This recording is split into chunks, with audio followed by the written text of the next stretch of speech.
Tady máš návod, jak ubránit úplně každého 1 na 1. Pozorně sleduj chování obránce.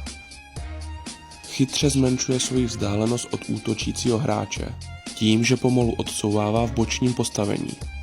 Nikam nevyráží a snaží se ho zdržet co nejdéle, než se vrátí ostatní obránci. Tady si můžeš všimnout, jak obránce dokázal zmenšit vzdálenost na úplné minimum. Všimni si, že obránce už teď vidí, jak se mu blíží pomoc.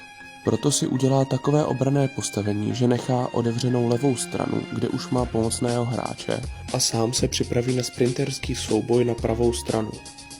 Díky tomu, jak útočného hráče zpomalil a zmenšil vzdálenost, tak dostal šanci navázat se do souboje. V souboji se nebál použít ruku, aby útočného hráče rozhodil. Jakmile vycítil správný moment, tak zasáhl a zblokoval střelu.